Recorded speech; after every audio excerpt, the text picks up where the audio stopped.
Assalamualaikum warahmatullahi wabarakatuh.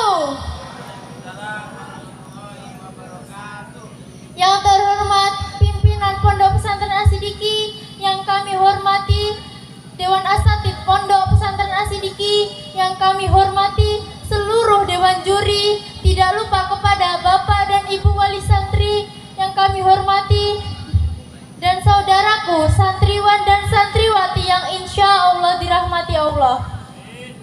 Bismillahirrahmanirrahim. Alhamdulillahirabbil alamin. Wa bihi nasta'in ala umuri dunya waddin.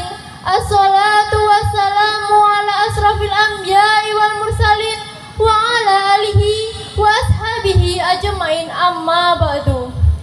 Jamaah yang dirahmati Allah, berdirinya saya di sini akan menyampaikan sebuah ceramah yang berjudul Kedudukan Wanita Cantik dalam Islam. Jamaah yang dirahmati Allah,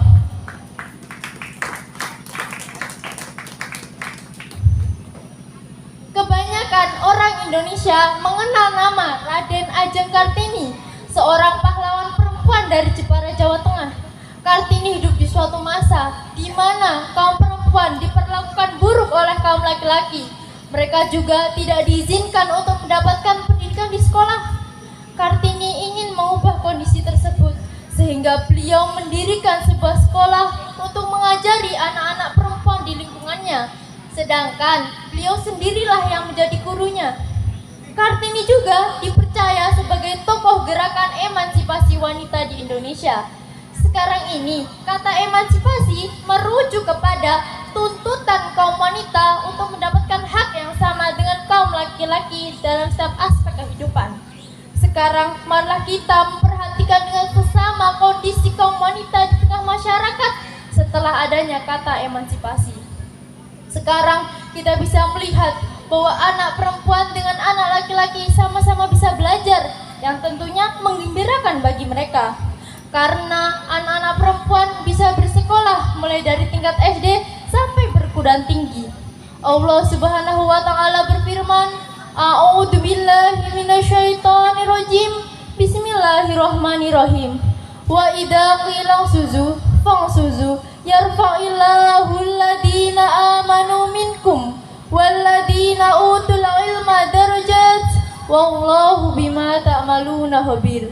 Shadaqallahul adzim, yang artinya, dan apabila dikatakan berdirilah kamu, maka berdirilah. Niscaya Allah akan mengangkat derajat orang-orang yang beriman di antaramu, orang-orang yang berilmu dengan beberapa derajat, dan Allah Maha teliti apa yang kamu kerjakan. Al-Quran Surat Al-Mujadalah ayat 11. Jamaah yang dirahmati Allah, disinilah membuktikan bahwa kaum perempuan dengan kaum laki-laki sama-sama akan diangkat derajatnya ketika mereka beriman dan memiliki ilmu. Jamaah yang dirahmati Allah, setelah tamat pendidikan, kaum perempuan ada yang menempuh karir menjadi guru, dokter, pengacara, atau yang lainnya. Tetapi kita juga merasa terkejut melihat kenyataan bahwa kaum perempuan sedemikian bebas memilih karir atau profesi yang mereka inginkan, meskipun hal itu bertentangan dengan ajaran Islam atau syariat Islam. Bagaimana pendapat Anda, wahai hadirin, ketika kita melihat kaum perempuan menjadi foto model, aktris, penyanyi, atau penari yang berpakaian hampir telanjang, memamerkan aurat mereka di muka umum? Apakah itu bentuk emansipasi yang Kartini idam-idamkan? Tentunya tidak. Lagi pula, Kartini akan merasa malu kalau beliau melihat fenomena ini. Bagaimana solusinya? Adakah dari para hadirin yang bisa menjawab? Baiklah, saya akan menjelaskan maksud dari pertanyaan yang saya ajukan tadi. Di sini kuncinya hanya ilmu dan iman. Kembali lagi, kaum perempuan memiliki kedudukan yang tinggi sama dengan kaum laki-laki di dalam. Makanya ketika kaum perempuan bisa menempuh ilmu pendidikan, baik itu formal atau non formal seperti pondok, mereka bisa membedakan mana profesi baik dan mana profesi yang buruk, yang tentunya tidak bertentangan dengan ajaran Islam atau syariat Islam. Kalau kita memandang hal ini dengan sudut pandang Islam, kita bisa simpulkan bahwa emansipasi itu telah kebablasan. Perempuan-perempuan itu sadar mereka telah dijadikan objek eksploitasi dengan memamerkan kemolekan tubuh dan kecantikan wajah mereka. Na'udzubillah min. Jamaah yang dirahmati Allah, agama kita Islam sebenarnya telah mengangkat derajat perempuan ke jenjang yang paling tinggi dalam Islam. Islam menyuruh perempuan dan laki-laki untuk menuntut ilmu. Islam mendorong perempuan untuk menjadi guru, dokter, pengacara, ilmuwan atau apapun yang tidak bertentangan dengan ajaran Islam atau syariat Islam. Kalaupun agama Islam membatasi profesi yang boleh dilakukan kaum perempuan, hal itu semata-mata demi menjaga kesucian, kehormatan, dan fitrah kewanitaan mereka. Kita tidak dapat mengkiri bahwa secara fisik dan logika, jamaah yang dirahmati Allah, wanita memiliki kedudukan yang sangat mulia dalam Islam. Islam menjaga betul harkat dan martabat kaum wanita.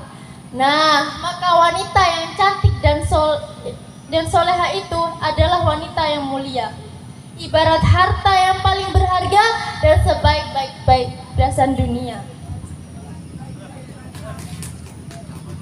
Nah, maka kosmetik maknawi, ukhrawi yang dapat mempercantik hati lebih penting dibanding kosmetik duniawi yang memoles wajah dengan kepalsuan. Kita cantik dalam Islam adalah muslimah yang dapat memadukan kecantikan fisik dan kecantikan akhlak rohaninya. Doa yang sering banyak diucapkan kaum wanita cantik lahir batin itu adalah Bismillahirrahmanirrahim. Allahumma kama hasanta hulqi fahasin huluqi, yang artinya, ya Allah, sebagaimana engkau telah baguskan rupaku, maka baguskanlah akhlakku. Jamaah yang dirahmati Allah, demikianlah yang saya bisa sampaikan. Kurang dan lebihnya saya mohon maaf yang sebesar-besarnya. Billahi taufiq wal hidayah. Wassalamualaikum warahmatullahi wabarakatuh.